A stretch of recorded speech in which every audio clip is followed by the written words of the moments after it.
আসসালামু আলাইকুম। আমরা চাঁদাবাজির একটা নতুন সংজ্ঞা শিখেছি গত ২ দিন ধরে। আপনারা নিশ্চয়ই শুনেছেন সড়ক সেতুমন্ত্রী যিনি আছেন রবিউল ভাই, তিনি এক সংজ্ঞা আমাদেরকে শিখিয়েছেন। রবিউল ভাইয়ের চেহারাটা দেখলে আমার একটা টকশোর কথা মনে হয়।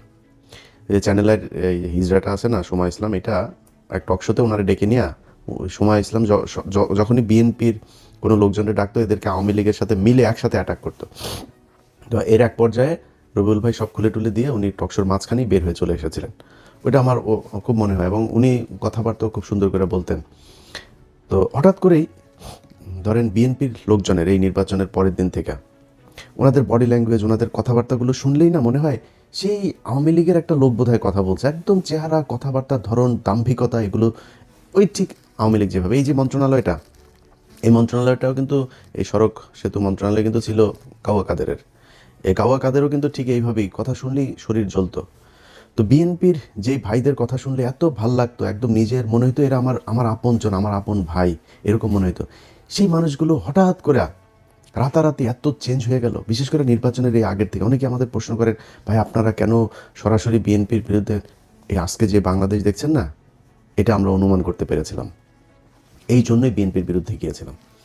তো ওনারা নির্বাচনের আগে থেকে আওয়ামী লীগের লোকজনকে করে দিবে, আপনার নির্বাচন, এই রাজনীতি করার সুযোগ দিবে, সব মামলা তুলে নিবে, এই যেগুলো বলেছে, এবং সেটা এখন করছে। আপনারা দেখছেন বিভিন্ন জায়গায় অফিস টফিস খুলে দিচ্ছে।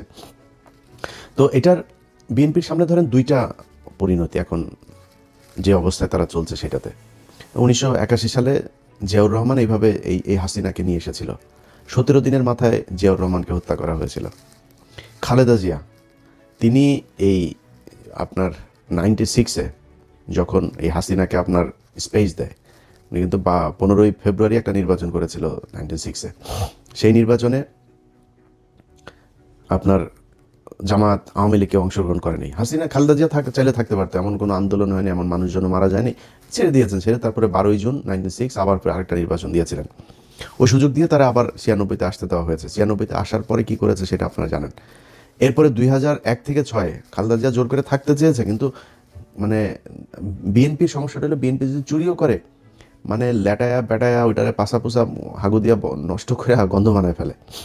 আওয়ামী লীগ সেটা খুব স্মার্টলি করে। এটাই হলো পার্থক্য। তো এরপরে খালেদা জিয়া সুযোগ তাদেরকে দিয়েছেন। সেই সুযোগ দেওয়ার পরে 2013 সালেও আরেকবার খালেদা জিয়া সুযোগ দিলেন, 14 সালের নির্বাচনের না এসে। তো এই আওয়ামী লীগ খালেদা জিয়ার পরিবারকে কতটুকু ক্ষতি করেছে, এটা ভাই আমার বলার কিছু নাই। এটা জিয়া পরিবার জানে, তাদের পরিবারে আমার বিশ্বাস যে আমার চাইতে বেশি কষ্ট তাদের জন্য হয়। এরা যদি আসে তাহলে বিএনপির পরিণতি কি হয় সেটা 17 বছর আমরা দেখেছি, এটা নতুন করে দেখার কিছু নাই। অতএব তারা যদি এদেরকে নিয়ে আসে, এসে মনে করেন আওয়ামী লীগকে নিয়েই তারপরে করলো, তো জোর করে যদি থাকতে চায়, বাংলাদেশে খুব নিকট অতীতে আমরা এর পরিণতি দেখেছি যে সেটাতে কি হয়। বিএনপি সেই পরিণতি ভোগ করতে হবে যদি তারা জোর করে ক্ষমতায় থাকতে চায়। আর যদি তারা মনে করে নির্বাচন করবে, গণতান্ত্রিকভাবে জামাতের সাথে রাজনীতি করবে, জামাতের সাথে রাজনীতি করতে গেলে জামাত আপনারা যদি নাকি স্বর্ণ দেখায়, আপনি তো আর এই তামা দিয়ে তো তার সাথে রাজনীতি করতে পারবেন না। জামাত রাজনীতি করে নিজের পকেটের টাকা দিয়া তারপরে সংগঠন চালায়, আর আপনি চাঁদাবাজির টাকা দিয়া সংগঠন চালাবেন, এরকমই হবে। এই যে রবিউল ইসলাম ভাই, উনি একটা কথা বলেছেন, মানে উনি কথাটা হয়তো খুব কৌশলে, এর আগেও তো এই চাঁদাবাজি হতো, ওবায়দুল কাদের কোনোদিন স্বীকার করেছে এইভাবে বলেছে কখনো? বলতে হবে কি, আপনি দেখেন প্রতিটা মন্ত্রী দুর্নীতিকে, এই যে এহসানুল হক মিলন দুর্নীতি করেন আগের বার, দুর্নীতির বিরুদ্ধে ব্যাপক কি করা হবে, সবাই দুর্নীতির বিরুদ্ধে, সব কটা মন্ত্রীর বক্তব্য দেখবেন একই রকম। এইটাই হচ্ছে স্মার্টনেস, বাংলাদেশের স্মার্টনেস এইটাই। চুরি করবে প্রতিটার পেটের মধ্যে, বাংলাদেশে এই পর্যন্ত যত মন্ত্রী গিয়েছেন সব কটার পেটের মধ্যে দুর্নীতির টাকা, মানুষের ভিক্ষার টাকা, চুরির টাকা, এরা প্রতিটা মন্ত্রীর পেটের মধ্যে। এরা এই দুর্নীতি করার জন্যই এমপি হয়, মন্ত্রী হয়। আজকে যেই কথাটা রবিউল ইসলাম বলে দিয়েছেন, এটা আগের মন্ত্রীরা বলেন নাই, বা ওনার আশপাশের মন্ত্রীরা বলেন না, এটাই স্বাভাবিক। শহীদুদ্দিন চৌধুরী অ্যানি ভাই আজকে বলেছেন যে না, সড়কে কোনো চাঁদা চলবে না। অ্যানি ভাই, আপনি তো পানি সম্পদ মন্ত্রী, আপনি সড়কের মন্ত্রী বলার কে? সড়কের মন্ত্রী বলে দিয়েছেন চাঁদাবাজি চলবে, অতএব চলবে। এটারে আপনি এখন কালকে হয়তো উনি বক্তব্যটারে সুন্দর করে বলতে পারেন, তারেক রহমান হয়তো একটা থ্যাতানি দিলে হয়তো বলবে সুন্দর করে, বা এই ধরনের কথার ভবিষ্যতে বলবেন, কিন্তু চলবেই চাঁদাবাজি। উনি খুব স্পষ্ট করে বলেছেন যে সরকারি দলের যেই শ্রমিক সংগঠন, তাদের দল চালাতে টাকা লাগে। বক্তব্য কিন্তু খুবই স্পষ্ট। শ্রমিক সংগঠনের এই সারা দেশে বিশাল আকারের আপনার সংগঠন, এই যে চান্দা আব্বাস ছিল শ্রমিক নেতা, তো এরা তো শ্রমিক না, এরা তো চলে। তো এরা কিভাবে চলবে? এরা চলতে হইলে আপনার ওই চাঁদা তুলতেই হবে, এই ছাড়া কোনো উপায় নেই। সো আপনাকে রাস্তা দুইটা, হয় নিজে চাঁদা দিয়ে তারপরে দল চালাবেন, নাহলে চাঁদাবাজি করবেন, এছাড়া বিশাল এই দল চলবে না। এখন জামাত ইসলাম কি করে? নিজেরা চাঁদা দেয়, দিয়া তারপরে দল চালায়। একজন রুকন, তার বেতন যদি হয় 1 লাখ টাকা, প্রতি মাসে 5,000 তাকে মাস্ট তাদের কোষাগারে দিতে হবে। এটাই ওদের রাজনীতি। এখন এরকম একটা রাজনীতি করা দলের সাথে আপনি চাঁদা নেওয়া রাজনীতি করবেন, তো মানুষ তো সেটা সহ্য করবে না। তো সেক্ষেত্রে আলটিমেটলি যেটা হবে সেটাই। সো রাস্তা আপনার হাতে দুইটা, একটা হয় আপনাকে রাজনীতি চেঞ্জ করতে হবে, আপনাদের যে পলিসি সেটা চেঞ্জ করতে হবে, করে নিজের পকেটে টাকা দিয়ে নিজে রাজনীতি করবেন, অথবা শেখ হাসিনার মতো ফ্যাসিস্ট হবেন, জোর করে ক্ষমতায় থাকবেন, কোনো কথা শুনবেন না, কিছু হলেই বলবেন যে সংবিধানের নয়, কারণ আপনাদের 2/3 আছে এখন, এবং এই 2/3 তো আপনাদেরকে খুব পরিকল্পিতভাবেই দেওয়া হয়েছে। এই ডক্টর ইউনূস আপনার যেদিন লন্ডনে যায় সেদিনই তিনি নির্ধারণ করে দিয়ে এসেছেন যে বিএনপি ক্ষমতায় যাবে, তাদেরকে 2/3 দেওয়া হবে, যত দুর্নীতি, চাঁদাবাজি, ধান্দাবাজি এই তত্ত্বাবধায়ক সরকার যা করে গিয়েছে এটার বিরুদ্ধে বিএনপি কিছু বলবে না, সবাইকে সেফ এক্সিট দেবে, যে দেশে থাকতে চায় দেশে থাকার ব্যবস্থা করে দেবে। এরাও থাকবে না বেশি দিন। আসিফ নজরুল ধরেন দেশে আছে, এখন থাকবে না। ওই যে আইসিটির ফয়েজ তায়েব চলে গিয়েছে, এগুলো সবগুলির একটা একটা করে কী কী আকাম কুকাম করেছে এই এখন ধরবো। ক্ষমতায় যখন থাকবেন তখন বলতে না পারলে ক্ষমতার পরে তো বলতে পারবো। সো এখন ধরা হবে একটা একটা করে। ফয়েজ তায়েবরে নিয়ে কাজ চলছে। তো এই আসিফ নজরুলরা এরা 2 দিন পরে দেখবেন চলে গেছে, কারণ টাকার তো অভাব নাই, দেশে থাকবে কেন? বউরে দিয়ে আপনার এই কালেকশন করাইতো, নিউজও তো হয়েছে, আপনারা দেখেছেন। তো এখন এই যে এরা ওই সময় বলে করে দিয়ে গেছে যে তোমাদেরকে 2/3 দেওয়া হবে, 2/3 দিয়ে সংবিধান এবার যেমনে মনে চায় তেমনে তারা কাটছাট করে তাদের মতো করে সংশোধন করবে। এইটাই ছিল হয়েছে যে এই তত্ত্বাবধায়ক সরকারের মূল এজেন্ডা। এর বাইরে এই যে সরকারটা গেল 1.5 বছর, 1.5 বছরে বহু কিছু করা সম্ভব। সবচাইতে দুর্বল আর দুর্নীতিগ্রস্ত একটা তত্ত্বাবধায়ক সরকার ছিল, যেটার আমরা বিপ্লবী সরকার বলতাম, সেই বাঞ্চুতরা ছিল সবচাইতে বেশি দুর্নীতিগ্রস্ত। এদের মতো দুর্নীতিগ্রস্ত আর একটা সরকার এই পর্যন্ত বাংলাদেশের তত্ত্বাবধায়ক সরকারে আসে নাই। এমনকি এই যে মঈনুদ্দিন ফখরুদ্দিনের যে সরকার না, আমার তো মনে আছে এদের চাইতে বহু সততা নিয়ে তারা কাজ করেছে। তো তারা আমাদের হাতে এখন ঝুলাই দিয়ে গেল একটা দুর্নীতিগ্রস্ত সরকার, এটা নিয়ে এখন আমাদের থাকতে হবে। তো বাংলাদেশের মানুষের কাছে আমার একটা জিজ্ঞাসা থাকবে যে এই দেশের মানুষ কি মানে এই ঝাড়ুদার হয়েই থাকতে চান, চকিদার হয়েই থাকতে চান? একটা দল ক্ষমতায় আসবে, তাদের কিছু এমপি থাকবে, মন্ত্রী থাকবে, তাদের এই যে পরিবারতন্ত্র, এদের চামচা হয়ে তারপরে আপনাকে থাকতে হবে। এখন এখান থেকে আপনি যদি বের হইতে চান তাহলে সিদ্ধান্ত আপনাকেই নিতে হবে। এই যে নির্বাচনটা হইল, এই যে রাজনীতি হয়, এই যে রাস্তায় ধর্মঘট, হরতাল, পিকেটিং, কোনো এমপির ছেলেকে আপনার পাশে পেয়েছেন যে সে রাস্তায় এসে তারপরে এটা করে? কোনো এমপির ছেলে আপনার সাথে এই যে ভোট কেন্দ্রে গিয়া তারপরে এই ভোটকেন্দ্র দখলের কাজে মারামারি করেছে, মানুষকে হুমকি দিয়েছে? কোনো এমপি এই নির্বাচনের সময় এমপি মন্ত্রী অনেকের ছেলে যারা এখন মন্ত্রী হয়েছে, এমপি হয়েছে, এদের অনেকের ছেলে দেশেই যায় নাই, ইউরোপে থাকে, আমেরিকাতে থাকে, অস্ট্রেলিয়া থাকে, কানাডা থাকে, পড়াশোনা করে। তাদের পাতলা পায়খানা হইলেও তারা সিঙ্গাপুরে যায় চিকিৎসা করতে, আর তোদেরকে বানায় রাখছে বোকা চোদা। তোরা পৃথিবীর সবচেয়ে বোকা চোদা জাতি। এটারে ওই মঞ্চে করে জনসভা করে না, বীরের জাতি, আমরা এই বীরের জাতি, 71-এর বীরের শোকাটা ওইখানে মেরে দিছে তোদেরকে। তোরা পৃথিবীর সবচেয়ে নিকৃষ্ট জাতি, মানে আমরা পৃথিবীর সবচেয়ে নিকৃষ্ট জাতি। এদের মতো এরকম কামলা খাটা জাতি পৃথিবীর মধ্যে আর কোথাও নাই।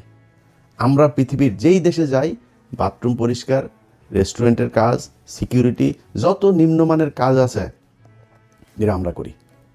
মিডল ইস্টে যান, যে আমেরিকা থেকে বিশাল ভাব সাপ নিয়ে আমরা দেশে যাই না, কোট সুট মুট পরে টরে, সব করে এখানে ফকিরনিগিরি কামলা দিয়ে তারপরে যায়, ভাব মারায় আমেরিকা থেকে এসেছি। এই হলো অবস্থা। এরপরে কি হয়? পোলাপান বড় হয়ে তারপরে মনে করেন যদি মেয়ে হয়, বিশেষ করে ধরে একজন বিশেষ এক জাতিকে ধরে, ওই বিশেষ জাতি সাদাটাও পায় না, বিশেষ জাতিকে ধরে তারপরে পরিবার শেষ। এরপরে বাপ মা বুড়া বয়সে যায়, তারপরে করে কি না এই দেশে আর থাকবো না, চলে যায়। এরপরে যায় দেশে গিয়ে এতিমখানায় টাকা পয়সা, আমি পরিচিত লোকজনের এগুলি আর নিজের চোখের সামনে দেখা, এই জন্য বললাম এইটাই আমাদের জাতি। আমার দেশ নাকি সোনার বাংলাদেশ, এই সাউয়ার বাংলাদেশে বাংলাদেশের মানুষ থাকতে পারে না। দেশের মানুষ বাইরে যায়, কামলা দেয়, টাকা পাঠায়, সেই টাকা ওরা পাচার করে বিদেশে পাঠায়। এটাই হলো বীরের জাতি। তোদের যদি লজ্জা থাকে তাহলে ভবিষ্যতে এদের এই ঠিকাদার, পাহারাদার, চৌকিদার, কামলা দিতে সামনে আর যাবি না। তোদেরকে দিয়া এই নির্বাচনের মাঠে কেন্দ্র দখল করায় তোদের কি চাকর বানায়? তোরাই চাকর। প্রতিদিন এই যে ট্রাকের মধ্যে থেকে যে চাঁদাগুলি নেন, এটা কিন্তু এমপির কোনো ছেলে নেয় না, মন্ত্রীর কোনো ছেলে নেয় না, কিন্তু এটা টাকার ভাগে একদম শেষ মাথা পর্যন্ত যায়। টাকাটা উঠায় কাঁদে দিয়ে তোরে দিয়ে উঠায়, তুই কামলা, ওইখানেও তুই কামলা। সো এই তোদের মতো কামলাদেরকে দিয়া এই দেশে এরা রাজনীতি করে এদের ছেলে মেয়েদেরকে বিদেশে পড়াশোনা করায়, নিজেদের কিছু হইলে তারপর ট্রিটমেন্ট নিতে যায় সিঙ্গাপুর, থাইল্যান্ড, ব্যাংকক। বাংলাদেশে এদের ট্রিটমেন্টও নেয় না এরা। এইভাবেই চলছে, একদম চোখের সামনে এইভাবে চলছে। প্রতিটা মন্ত্রী, এমপি, সব করার সন্তানের পেটের মধ্যে চুরির টাকা, দুর্নীতির টাকা, এই দেশের মানুষের ভিক্ষা করা টাকা এগুলি। এই যে বলেছে না যে এদেরকে চাঁদাটা নাকি এমনিতেই যারা স্বেচ্ছায় দেয়, স্বেচ্ছায় মিয়া ফাও কেউ টাকা 1 টাকা দেয়। আর যদি স্বেচ্ছায় নিতে চাস তাহলে তোর লোকজনরে বল যে থাল নিয়ে বসতে, আল্লাহর হস্তে 2টা দে, এমনি বলতে বলবি। লাঠি একটা হাতে নিয়ে আমরা দেখি নাই এই চুয়াডাঙ্গা থেকে ঢাকায় আসতাম, মানে শুরু হয় আপনার একদম ঝিনাইদহ থেকে শুরু হইতো, মাগুরা, ফরিদপুর, রাজবাড়ী, এইদিকে মানিকগঞ্জ, সাভার, পুরোটা গাবতলী থেকে একদম পুরোটা আপনার এই চাঁদাবাজি চলতো। লাঠি একটা নিয়ে 3-4টা পোলাপান দাঁড়ায় থাকতো, এরা বিভিন্ন জায়গায় এই যে বিট করা, ওই যে বামগুলো করা, যাতে ওইখানে আসলে আপনাকে গাড়ি থামাইতেই হবে। এবং কন্ট্রাক্টর ওই জায়গায় জানতো কয় টাকা দিতে হইতো, ওই টাকা সে হাতের মধ্যে রাখতো, দিয়ে চলে আসতো, কোনো বার্গেনিং নেই, এটা ধরা বাঁধা। সো সবাই জানে আপনাকে দিতেই হবে, তাই আপনি দেন। আপনি থাল নিয়ে দাঁড়ায়েন তো দেখি স্বেচ্ছায় কীরকম দেয়। সো এটা স্বেচ্ছায় টাকা না, আপনি জোর করে ভিক্ষা নিচ্ছেন। এই ভিক্ষার টাকা একদম শেষ দলের শেষ মানুষ পর্যন্ত যায়, এটাই যায়। মনে করার কোনো কারণ নেই যে এমপিরা যে আপনার মনে করেন দলের সর্বোচ্চ নেতাদেরকে আপনার এই যে টাকা দিয়ে তারপর মনোনয়ন নিয়েছে, ও এমপি টাকা কই পায়? ও একদম একদম এই ভিক্ষুকের কাছ থেকে যে টাকাটা নেয়, ফুটপাতের যেই একজন হকারের কাছ থেকে যে টাকা নেয়, মেথরের কাছ থেকে যে টাকা নেয়, সব টাকা ওইখানে যায়। তোদের পেটে এমন কোনো অসভ্য টাকা নাই, এমন কোনো ছোট টাকা নাই যেই টাকা তোদের পেটে যায় না। সো এটাই হলো বাংলাদেশ। যারা কিনা কাজ করে খায় তারা নিজের হালাল পয়সা তারপরে খায়। এই হালাল টাকাটারে তোরা মানে হারাম করে তারপরে এই এই এই এই নিকৃষ্ট এই টাকা পয়সা তোরা খাস। এটাই হলো গিয়া তোদের মানে রাজনীতি। সো এই রাজনীতি করে যদি নাকি তারা বাংলাদেশে ক্ষমতায় জোর করে থাকতে চায়, থাকতে পারবে, কিন্তু যদি তারা মনে করে যে কম্পিটিশনে যাবে তাহলে সম্ভব না। এবার এই দেশের মানুষ হুমড়ি খেয়ে পড়েছিল দাঁড়িপাল্লায় ভোট দেওয়ার জন্য। কেন, কি কারণে? মানুষ এই চাঁদাবাজি, মাস্তানি, দখলবাজি এখান থেকে বের হতে চেয়েছিল। এই কারণে মানুষ দাঁড়িপাল্লাকে দেখতে চেয়েছিল যে দাঁড়িপাল্লা আসে। যদি দাঁড়িপাল্লা আছে, দাঁড়িপাল্লা 5 বছর পরে আরও শক্তিশালী হয়ে আসবে। আপনি সিদ্ধান্ত নেবেন যে ভালো হবেন নাকি হাসিনার মতো আরও মানে সর্বোচ্চ ফ্যাসিস্ট হয়ে তারপরে ফ্যাসিজমের মাধ্যমে এই দেশ পরিচালনা করবেন। এই দুইটা, সেটা হচ্ছে আপনি খুব বেশি পারবেন তা না। আমরা ভাই এই গত 17 বছরে দেখলাম তো, আজকে এই যে বাবারে বাবা সারা দেশ বিএনপি, হারি বাবারে বাবা সব বিএনপির লোকজন, বিএনপি সারা দেশে কোনো লোক নেই, রাতারাতি চেঞ্জ হয়ে যায় পরিস্থিতি। এগুলো আমাদের চোখের সামনে দেখা। আমরা তো জীবনের অর্ধেক বয়স পার করে ফেলছি, আল্লাহ জানি না কতদিন বাঁচায় রাখবে। তো যদি ফুল বাঁচায় রাখে তাও অর্ধেক পার করে ফেলছে। এখন ধরেন এই সময়ের ভিতরেই খুব কঠিন কঠিন সময় আমাদের এই আমরা মানে খুব সৌভাগ্যবান বলেন আর দুর্ভাগ্যবান বলেন, আমরা কিন্তু অনেক কিছু দেখেছি যেটা পৃথিবীতে হয়তো খুব কম জাতি দেখবে। আমরা হাসিনার মতো এরকম এক ফ্যাসিজমের পতন দেখেছি, আমরা কোভিড দেখেছি, 1/11 দেখেছি, অনেক কিছু দেখেছি কিন্তু আমরা। সো এই যে আমরা চোখের সামনে যেগুলো দেখলাম, যে অবস্থাগুলো, এগুলো আপনাদের জন্য উদাহরণ। এই উদাহরণ দেখে আপনি যদি ঠিক না হন তাহলে তার কিছু বলার নাই। আপনার আশপাশে আজকে যত মানুষজন দেখছেন, এই মানুষ আপনার পাশে ছিল না, থাকবেন, এটা আপনারা জানেন খুব ভালো করে। আজকে যে ব্যক্তি এমপি হয়েছে সে যদি মনোনয়নটা না পেত না, বা আজকে ওই যে এই কাউয়া ইয়ের কথা দেখেন, ওই যে এই হারুন পাপিয়ার ঘর জামাইটা, এর আশপাশে কেউ আছে? ওই যে কুমিল্লায় মঞ্জুর মুন্সি বাড়িঘর জ্বালাই দিয়েছে নির্বাচনের পরের দিন। কেউ ঠেকাতে পেরেছে? কেউ তার পাশে আছে? কেউ পাশে নেই। আপনার পাশে যে চৌকিদার, দফাদার, যে ছিনতাইকারীটারি, যেগুলো মাদক ব্যবসায়ী এগুলো থাকে, এগুলো সবাই ওই জন্যই, কিছু খাওয়ার জন্যই থাকে, এছাড়া থাকে না আপনার পাশে। সো আজকে যারা আছে এরা থাকবে না কালকে।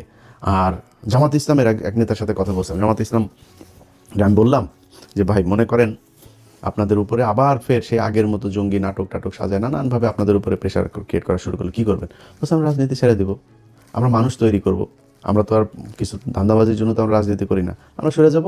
আওয়ামী লীগকে যদি তারা স্পেস দেয় নিয়ে আসে, তারপরে আওয়ামী লীগকে দিব রাজনীতি করতে। আওয়ামী লীগই বিএনপিরে সোজা বানায় ফেলার একদম যা রাস্তা সেগুলো তারা জানে এবং সামনে তারা করবে। ব্যাস শেষ। আমি শুনে তাজ্জব হয়ে গেছি, যেন বলে কি, হ্যাঁ যদি এটা জামাত ইসলাম যদি এটা করে, বিএনপি যদি ধরেন এদেরকে নিয়ে আসে, জামাত ইসলাম যদি ওইটা করে, তাহলে বিএনপি বলে দল থাকবে না বাংলাদেশে, জামাত ইসলাম থেকেই যাবে। জামাত ইসলাম রাজনীতি করুক আর অরাজনৈতিক সংগঠন থাকুক, তাদের যে আদর্শ সেটা তারা বাস্তবায়ন করে নিয়ে যাবে। কিন্তু আপনি পারবেন না। আপনি ক্ষমতায় থাকলে আছেন, ক্ষমতায় না থাকলে নাই। আমরা এটা নিজের চোখে দেখেছি। একটা ককটেল ফোটার পরে কিভাবে সব দৌড় দেয়। কেউ ছিল না এদের পাশে। নিজের পার্টি অফিস, সেই পার্টি অফিসে পর্যন্ত যাইতে পারেন নাই। পার্টি অফিসের ঘরের হালকা করে এই কেচি গেটটা লাগে, আবার খোলেন, আবার এই চোর পুলিশ খেলা আমরা দেখেছি। এটাই তো বিশাল এই রাজনৈতিক দলের অবস্থা না? সো ক্ষমতা থাকবে না, আপনারাও থাকবেন না।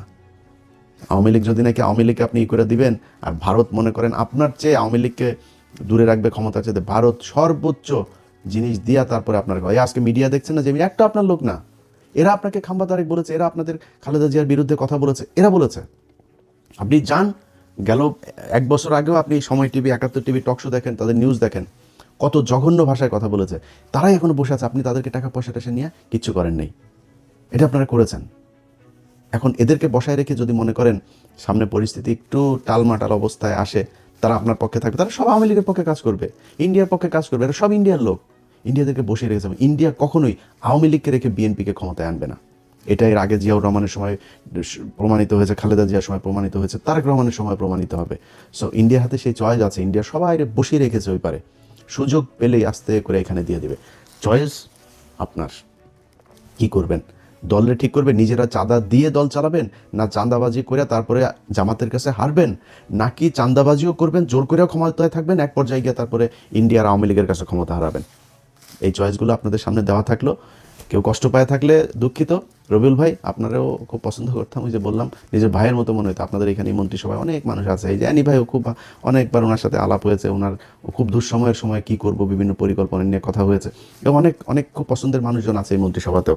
তো সেই মানুষগুলো হঠাৎ করে কথাবার্তা যেন কেমনে কেমনে বলে, তো এটা খুব খারাপ লাগে। আশা করি যা বললাম এটা বুঝবেন, আপনার সমালোচনা আপনার ক্ষতি করার জন্য না। আমরাও চাই বাংলাদেশে বিএনপি আর জামাত ইসলাম দুইটা দল থাকুক, আসুক বাই রোটেশন, তারা ক্ষমতায় আসুক, একবার উনি আসুক, একবার উনি আসুক, 2 বছর এই দল থাকুক, 1 বছর এই দল আসুক, চলো, কোনো সমস্যা নেই। কিন্তু সবার কম্পিটিশনটা হবে ক্ষমতায় আসার জন্য না, কম্পিটিশন হবে আমি কার চেয়ে কত ভালো রাষ্ট্র চালাইতে পারি, মানুষকে কত ভালো সার্ভিস দিতে পারি, এটার উপরে। এই যে এক বিকাশ নুরু, তারে বসানো হয়েছে আপনার প্রবাসী ইয়েতে, একে মনে করেন এখন লাইসেন্স খুলবে, চাঁদাবাজি করবে, পাগল হয়ে যাবে এর অত্যাচারে।